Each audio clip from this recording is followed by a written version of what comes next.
We wrap up our second day in surprise tonight. So, what takeaways did we have? We'll tell them in this edition of Locked On Royals.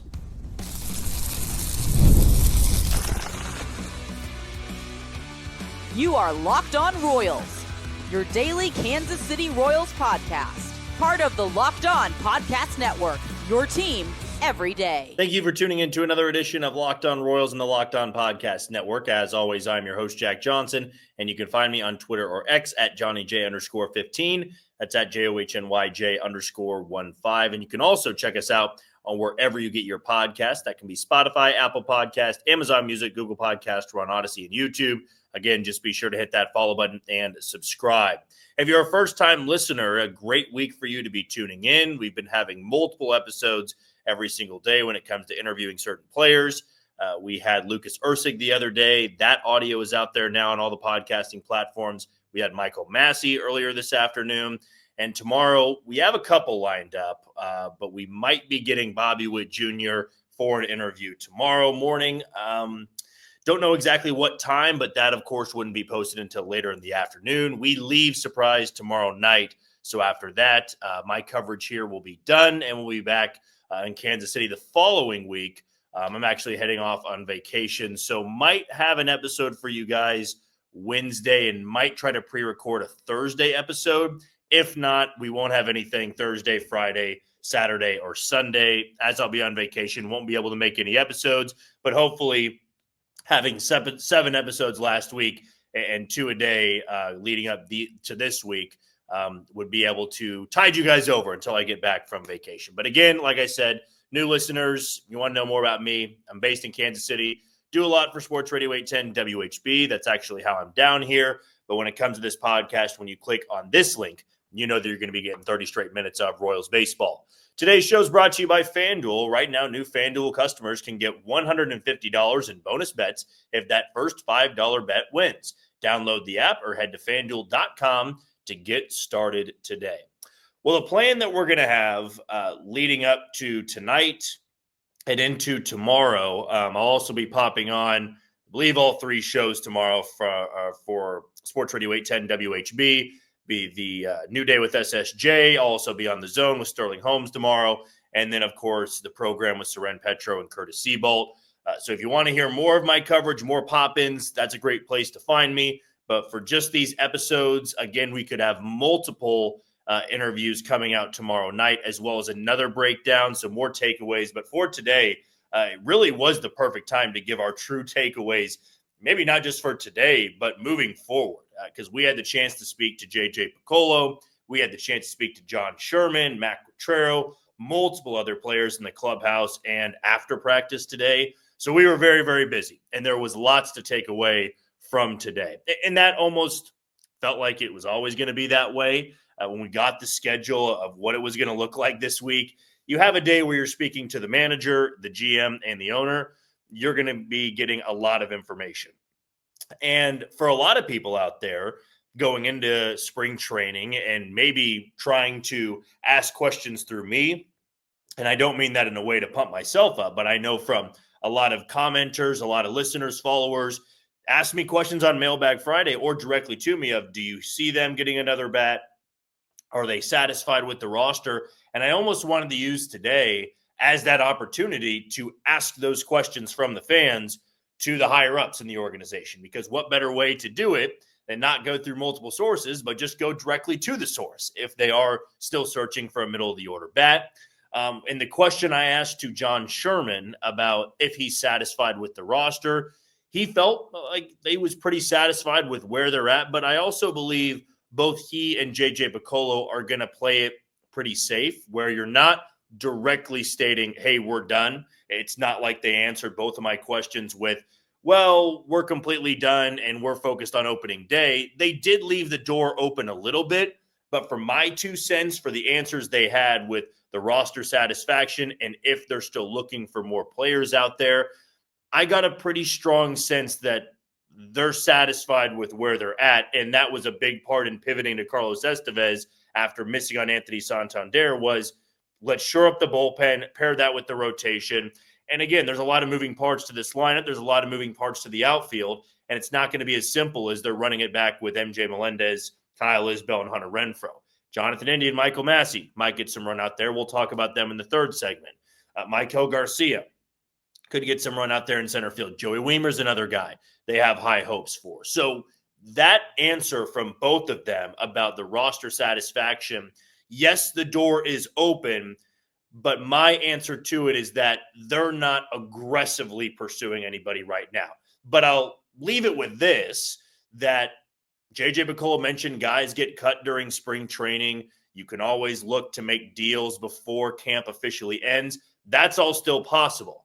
Now, to circle back to one of my answers from a Mailbag Friday, which was, what's the confidence level they bring in a bat? I said prior to the first full squad workouts, I've gone down from an 80 to about a 10 to 20. Now the first full squad workout is wrapped up. They did not make a move. So the question becomes, what's your confidence level that they pick up a bat at all? I'm going closer to maybe 60%. I'm still over 50%. Mainly because there are spots on this bench that are available. And once you go through the games and you see how some of these guys look, see how they're handling new positions, maybe new adjustments they've made, you might be able to better evaluate than you can right now when they're only taking BP off the machines.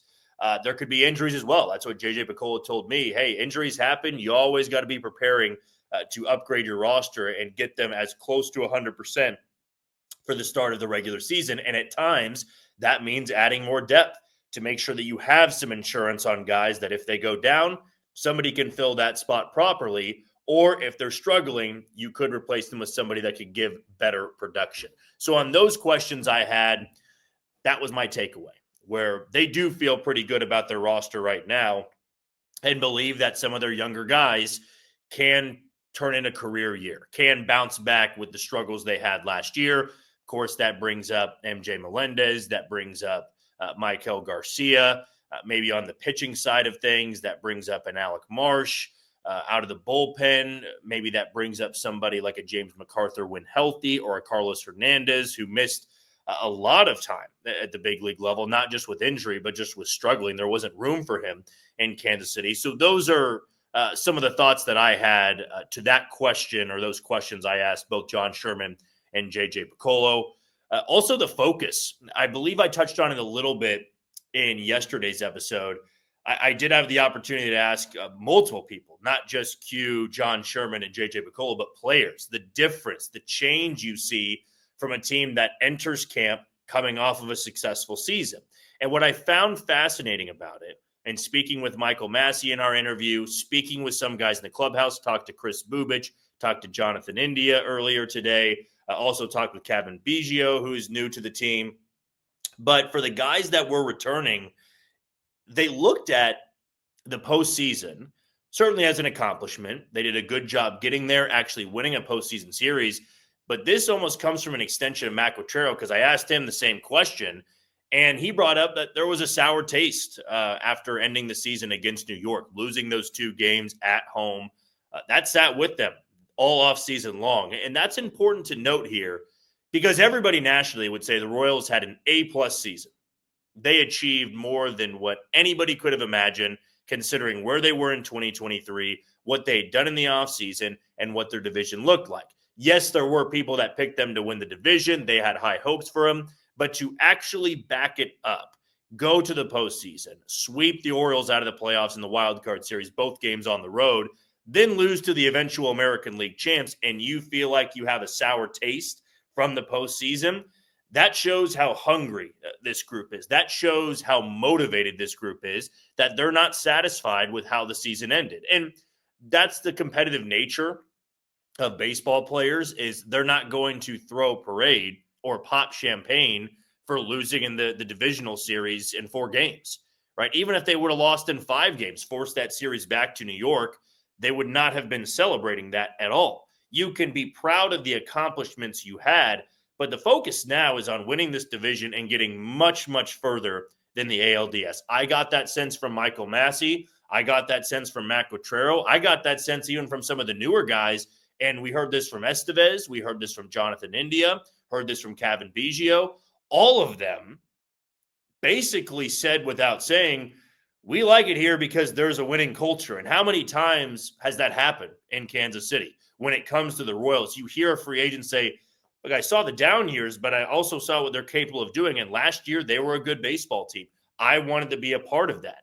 Carlos Estevez coming over from Philadelphia technically, but he spent more than 50% of the season with a bad Angels team. Jonathan India spent the entirety of his career with a Reds team that couldn't get to the postseason. Now he joins Kansas City, and it's really a great thing to notice where you have a guy come from an organization that hasn't been winning a ton of games, and they consider you, who's historically been a losing franchise, a team that has success, that is a winning baseball team, and you want to contribute to it. Jonathan India was a guy that was very motivated from the first time I talked to him, but even today, getting more of an in-depth look to it of what he considers his role to be with this team, how much he values getting on base. I put out a tweet there this morning. Thought some of the stuff that he said was pretty fascinating, and I talked about it in a couple segments on 810 this afternoon. We'll certainly be talking about it throughout the next week or two, not when I'm on vacation, of course. But this team, the takeaways from these first 2 days is a different mindset, a different motivation than what you saw last year. Last year, they were hopeful to win. It was wishful thinking. Hey, if everything goes right, if everything falls in our favor, we could be a competitive team. That's not the vibe. That's not the sense I get from the 2025 roster. This group seems very motivated, keeping their head down of we need to be good. We expect to win. We expect to win this division, and we expect to be an American League favorite come October. And we'll certainly see what that all looks like and how things progress throughout the regular season. But for day 2, that's what I had to take away from camp in Surprise, Arizona. All right, we're going to take our first break of the show. When we come back, let's dive into some extensions that John Sherman handed out. J.J. Picollo gets a hefty 5-year extension, and they also exercised an extra year for Matt Quatraro. Both those guys deserving of an extension, and we'll give our thoughts on it next on Locked On Royals. You are tuned into Locked On Royals and the Locked On Podcast Network. I'm your host, Jack Johnson, and you can find me on Twitter or X at JohnnyJ_15. Want to give a shout out to our title sponsor in FanDuel. When the game tips off, the NBA action is just getting started. And there's no better place to get on it than FanDuel, America's #1 sportsbook. With FanDuel, you can place live bets throughout the game, so even if you miss the opening tip-off or want to bet on a fourth quarter comeback, you can stay in the action. And if you're looking for a bigger payout, you can even combine your live bets into a same-game parlay. Right now, new FanDuel customers can get $150 in bonus bets if your first $5 bet wins. Just visit FanDuel.com to join today. That's FanDuel.com for your shot at $150 in bonus bets. Make every moment more with FanDuel, the official sports betting partner of the NBA. And for my pick, I guess I'll go the college basketball route again. And we're closer and closer to March Madness, but I'll turn my attention to another local game tonight. I was wrong on K-State winning in Provo. I believe I took the money line on both those teams. I do expect a little bit more of a bounce back tonight, but I don't want to bet on the score. I'll take the over on points for Doug McDaniel and the Cats game tonight against the Utah Utes.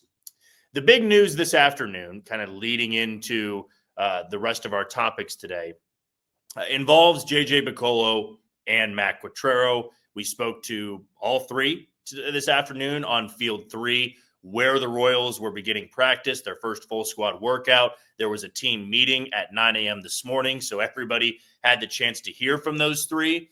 But the first thing John Sherman says when he walks over to the little media scrum that we had is, but before we get started, I want to let everybody know we've given Matt Quatraro an extra year, exercised the contract for 2026, I want to say it was, and given J.J. Picollo a multi-year extension, which happened to be 5 years to remain in the Royals organization. And both are very deserving of something like this, considering the way last year went, considering the way this offseason has progressed, and the level of expectation and how it's changed in Kansas City. And one of the parts that I found pretty intriguing with John Sherman is going over Matt Quatraro's time in Kansas City. And he said, we felt like we put him in a bad spot in 2023. His first year as a manager, they didn't assemble a roster that was going to be competitive enough.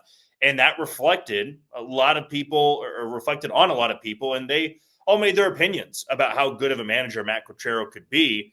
In reality, there was not enough big league caliber players to compete for a wild card spot or even compete in their own division.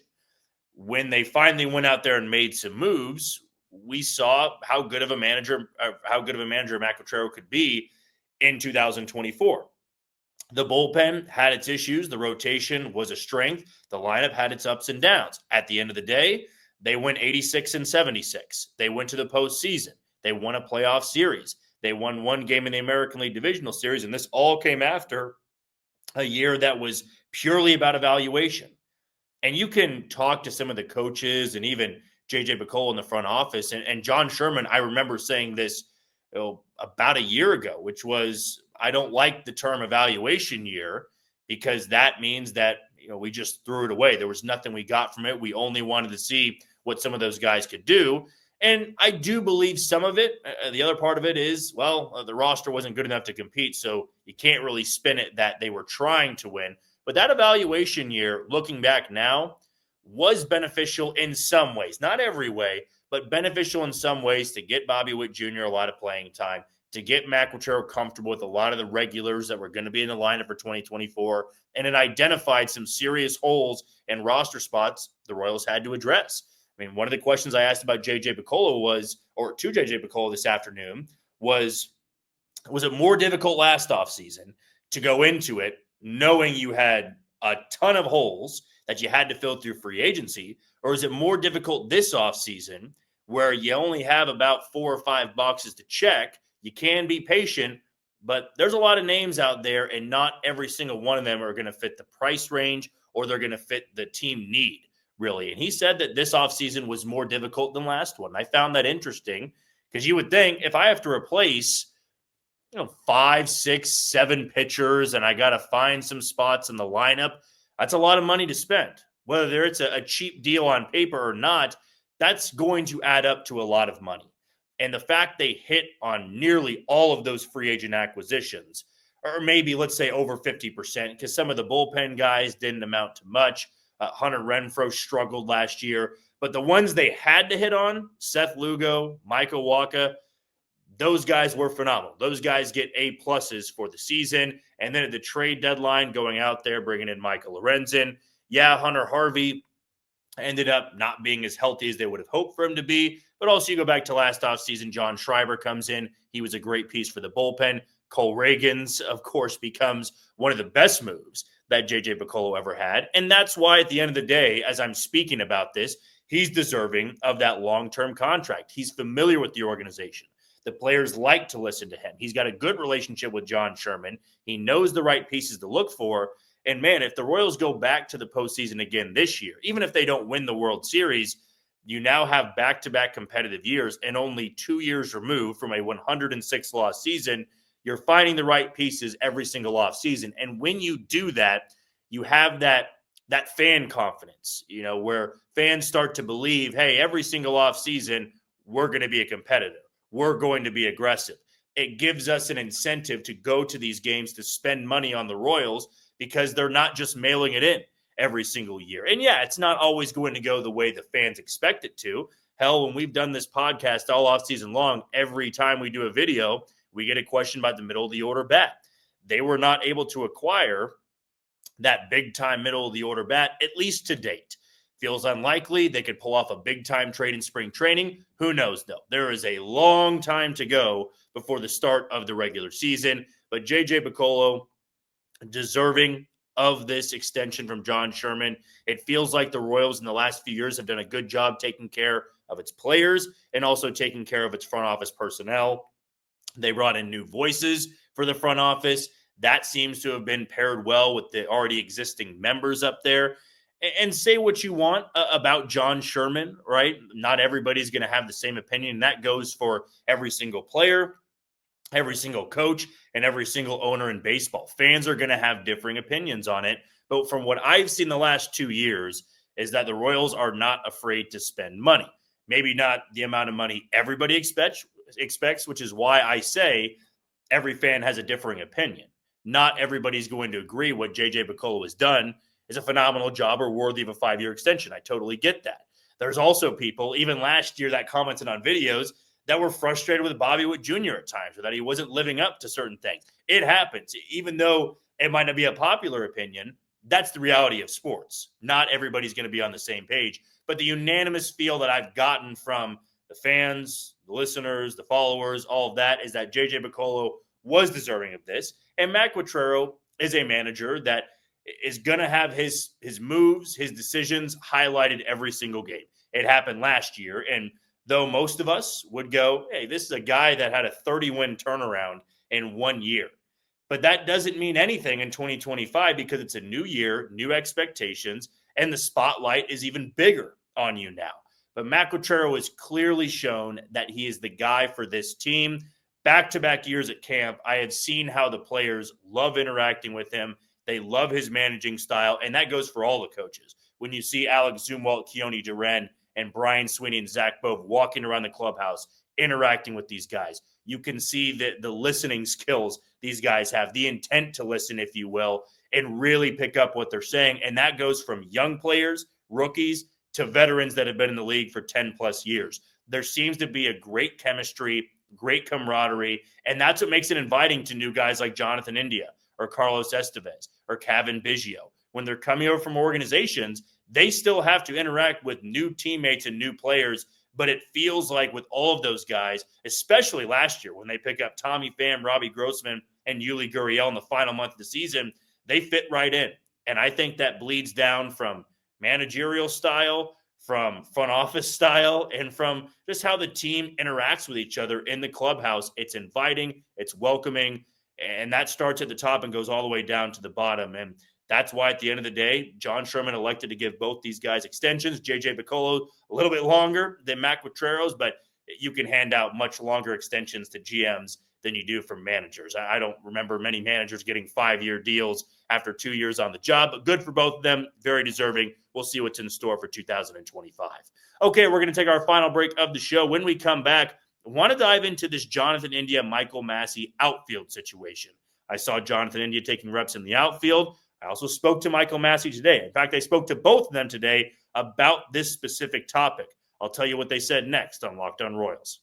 You are tuning into Locked On Royals and the Locked On Podcast Network. I'm your host, Jack Johnson, and you can catch us on wherever you get podcasts. That can be Spotify, Apple Podcast, Amazon Music, Google Podcast. We're on Odyssey and YouTube. Just be sure to hit that follow button and subscribe. Want to give a shout out to our final sponsor in SelectQuote. In sports, having a winning strategy is everything. It's how the best teams make it to the Super Bowl, the World Series, and the Olympics. The same goes for life. Having a strategy like life insurance from SelectQuote can protect your financial legacy and keep your family's future secure. SelectQuote makes it easy to find the perfect life insurance policy. As one of America's leading insurance brokers with nearly 40 years of experience, they've helped over 2 million customers find $700 billion in coverage since 1985. What sets SelectQuote apart is their personal touch. Unlike other brokers that offer one-size-fits-all policies, their licensed agents tailor coverage to fit your unique needs. If you're in good health, you might even qualify for same-day coverage of up to $5 million, no medical exam required. And it's the more affordable than you'd think. You can get up to $1 million in coverage for as little as $20 a month. Get the right life insurance for you for less at SelectQuote.com/locked on. Go to SelectQuote.com/locked on today to get started. That's SelectQuote.com/locked on. SelectQuote, they shop, you save. The final segment we're going to have today before we wrap things up and we gear up for our final day down in Surprise, where we should have even more interviews than we've had in the first couple of days. Very excited about that, and hopefully a new Bobby Witt Jr. special one-on-one interview that we got lined up for tomorrow morning. But hey, anything can happen. That's the way you have to roll down in Surprise. These players are busy. They got stuff to do, and we wouldn't want to keep Bobby Witt Jr. from making sure he's ready to go for the first couple games that I believe begin on Friday. Man, baseball right around the corner. Even though the start of the regular season is about a month away, games are right here, and there's a lot to identify with this team over the course of these 30 or so games in spring training. One of those things they're going to have to identify is the defensive positioning for either Jonathan India or Michael Massey. And if you want to say both, we can say both. But to me, one of those guys is going to be staying at second base and almost staying there permanently. Not to say they couldn't move around for one of the games, but it would be a little bit foolish to me if they were splitting time 50-50 there, and one game they're at third, one game they're on left, because now you're not really giving them the opportunity to truly learn a new position. If you pick Michael Massey as your second baseman, I would like to see Jonathan India get a lot of reps at either third or in left field. We discussed this yesterday too, that maybe at the end of the day, it comes down to, can Michael Garcia play center field? If he does that, third base opens up. Maybe an easier transition for India or Massey to move to third base instead of left field. However, today on one of the fields, you had Michael Garcia at third, you had Bobby Witt Jr. at short, you had Vinny Pasquantino at first, and you had Michael Massey and Cavan Biggio at second base. On another field, and I put some video out there, so did Jalen Thompson, I believe Andy Rogers did as well, Jonathan Indy's out there with the outfielders, going through some routine drills. For the most part, looked pretty comfortable. And you have a guy who's athletic, who has a good glove, may not be as quick as some of the outfielders, but putting him out there in left field might be a somewhat easier transition for a guy like him, as opposed to other guys out there who have tried to learn the position. At the end of the day, big league baseball players can go out there and catch a fly ball. They can even run down some line drives.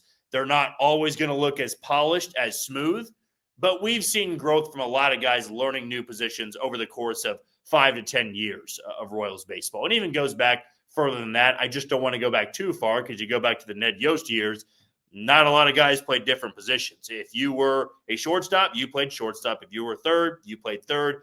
The only one that comes to mind is when they had Eric Hosmer having to play a little bit of right field. Same thing for Kendrys Morales against National League teams when the pitchers had to hit, and you didn't want to take those guys out of the lineup. Now you're never going to have to worry about that again. But for Ned Yost teams, who we did see down there today, I actually saw him at one point talking with George Brett and mingling with some other players. But with his teams, there wasn't a lot of defensive flexibility, in my opinion. On Matt Quatraro's teams, these guys are going to know how to play multiple positions for late game situations, almost just playing chess with the other team.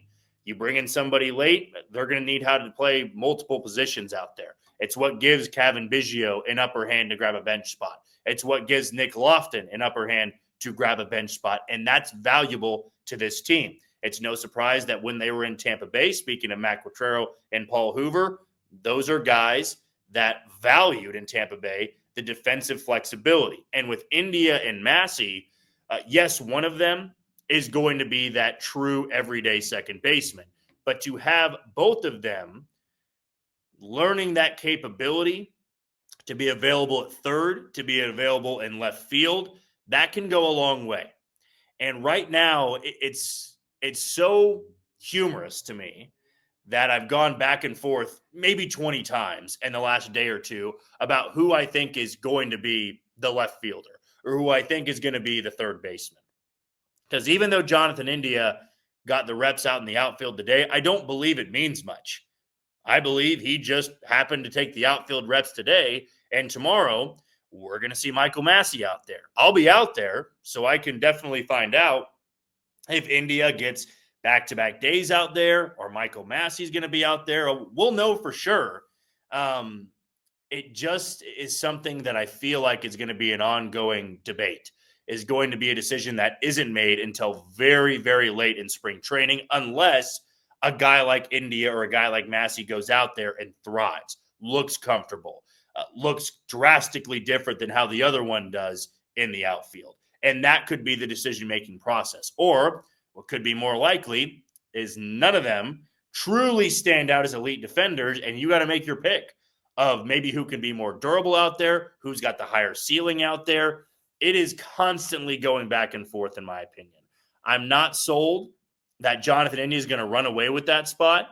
JJ Picollo told me, he has moved around a little bit in his minor league career. Massey's pretty much been a second baseman his entire career. And if you look at the advanced numbers, Massey is a better defending second baseman. Based off that, I would like to say that Jonathan India will be the one that moves. But what if Michael Garcia looks good in center? Well, instead of learning left field, instead of getting those outfield reps, let's see how you look at third base. Then I start to overthink this again and go, well, if they were truly serious about Michael going to center field and one of those guys learning third base, wouldn't we have seen it maybe by now, or at least a little bit today in practice? Those are all things that I'm constantly going over and what the Royals may do, what their decision will be. Hopefully, whatever one they pick to go out there is going to have a fine and capable season in either the outfield or at third base. All right, that's going to do it for another edition of Locked On Royals and the Locked On Podcast Network. I've been your host, Jack Johnson. Thank you for making Locked On Royals your first listen today. For your second, find Locked On MLB as baseball guru Sully brings a daily blend of humor and baseball, keeping you updated on every rumor and story throughout the offseason. Find Locked On MLB on YouTube or wherever you listen to your podcast. Tomorrow, we'll wrap up our time here in Surprise with a lot more interviews and a lot more takeaways. But until then, you take it easy, Kansas City.